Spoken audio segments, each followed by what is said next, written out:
पुराण श्री रुद्र संहिता द्वितीय खंड 24वां अध्याय। शिव की आज्ञा से सती द्वारा श्री राम की परीक्षा। नारद जी बोले, हे ब्रह्मन, हे महाप्राज्ञ, हे दयानिधे, आपने मुझे भगवान शंकर तथा देवी सती के मंगलकारी चरित्र के बारे में बताया। हे प्रभु, मैं महादेव जी का सपत्नीक यश वर्णन सुनना चाहता हूँ। कृपया अब मुझे आप ये बताएं कि तत्पश्चात शिव जी व सती ने क्या किया। उनके सभी चरित्रों का वर्णन मुझसे करें। ब्रह्मा जी ने कहा, मुने, एक बार की बात है कि सती जी को अपने पति का वियोग प्राप्त हुआ। यह वियोग भी उनकी लीला का ही रूप था, क्योंकि इनका परस्पर वियोग तो हो ही नहीं सकता है। ये वाणी और अर्थ के समान है, ये शक्ति और शक्तिमान है तथा चित्र स्वरूप है। सती और शिव तो ईश्वर हैं। वे समय समय पर नई नई लीलाएं रचते हैं। सूत जी कहते हैं, महर्षियों, ब्रह्मा जी की बात सुनकर नारद जी ने ब्रह्मा जी से देवी सती और भगवान शिव के बारे में पूछा कि भगवान शिव ने अपनी पत्नी सती का त्याग क्यों किया। ऐसा किस लिए हुआ कि स्वयं वर देने के बाद भी उन्होंने देवी सती को छोड़ दिया। प्रजापति दक्ष ने अपने यज्ञ के आयोजन में भगवान शिव को निमंत्रण क्यों नहीं दिया और यज्ञ स्थल पर भगवान शंकर का अनादर क्यों किया। उस यज्ञ में सती ने अपने शरीर का त्याग क्यों किया तथा इसके पश्चात वहां पर क्या हुआ। हे प्रभु, कृपा कर मुझे इस विषय में सविस्तार बताए।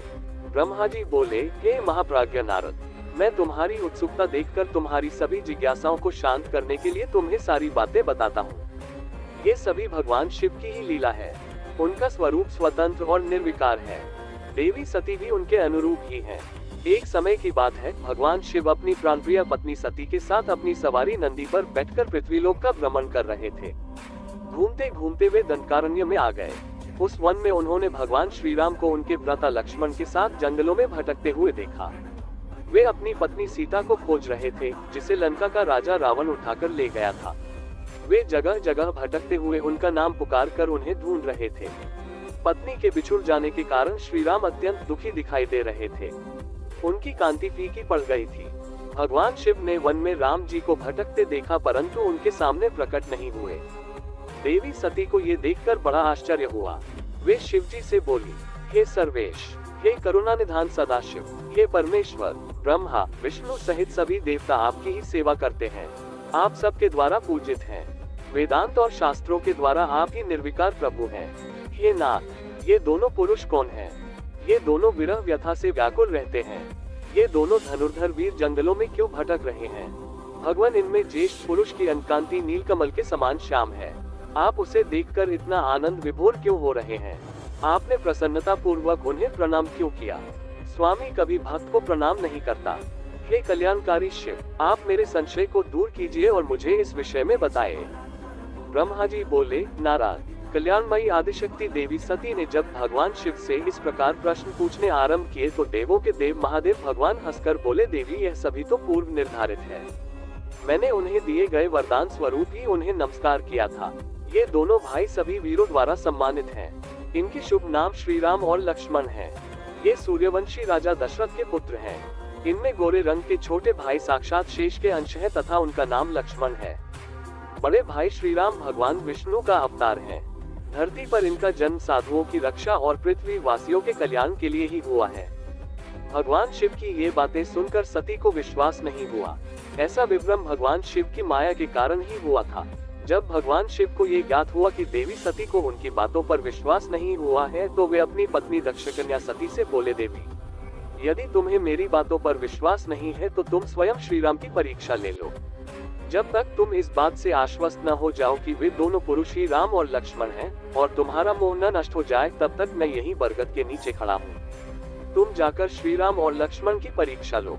ब्रह्मा जी बोले, हे महामुने नारद, अपने पति भगवान शिव के वचन सुनकर सती ने अपने पति का आदेश प्राप्त कर श्री राम लक्ष्मण की परीक्षा लेने की ठान ली, परंतु उनके मन में बार बार एक ही विचार उठ रहा था कि मैं कैसे उनकी परीक्षा लूं। तब उनके मन में यह विचार आया कि मैं देवी सीता का रूप धारण कर श्री राम के सामने जाती हूँ। यदि वे साक्षात विष्णु जी का अवतार हैं, तो वे मुझे आसानी से पहचान लेंगे, अन्यथा वे मुझे पहचान नहीं पाएंगे।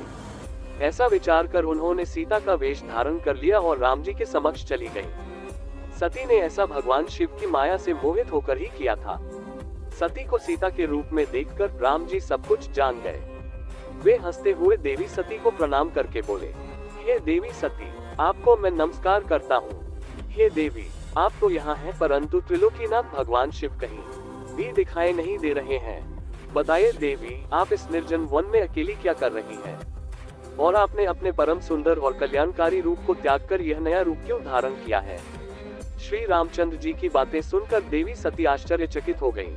तब वे शिव जी की बातों का स्मरण कर तथा सच्चाई को जानकर बहुत शर्मिंदा हुई और मन ही मन अपने पति भगवान शंकर के चरणों का स्मरण करती हुई बोली, हम अपने पति करुणानिधान भगवान शिव तथा अन्य पार्षदों के साथ पृथ्वी का भ्रमण करते हुए इस वन में आ गए थे। यहाँ आपको लक्ष्मण जी के साथ सीता की खोज में भटकते हुए देखकर भगवान शिव ने आपको प्रणाम किया और वहीं बरगद के पीछे खड़े हो गए। आपको वहां देख भगवान शिव आनंदित होकर आपकी महिमा का गान करने लगे। वे आपके दर्शनों से आनंद विभोर हो गए। मेरे द्वारा इस विषय में पूछने पर जब उन्होंने मुझे बताया कि आप श्री विष्णु का अवतार हैं, तो मुझे इस पर विश्वास ही नहीं हुआ और मैं स्वयं आपकी परीक्षा लेने यहाँ आ गई। आपके द्वारा मुझे पहचान लेने से मेरा सारा भ्रम दूर हो गया है। हे श्री हरि, अब मुझे आप ये बताइए कि आप भगवान शिव के भी वंदनीय कैसे हो गए? मेरे मन में यही एक संशय है। कृपया आप मुझे इस विषय में बताकर मेरे संशय को दूर कर मुझे शांति प्रदान करें। देवी सती के ऐसे वचन सुनकर श्री राम प्रसन्न होते हुए तथा अपने मन में शिव जी का स्मरण करते हुए प्रेम विभोर हो उठे। वे प्रभु शिव के चरणों का चिंतन करते हुए मन में उनकी महिमा का वर्णन करने लगे।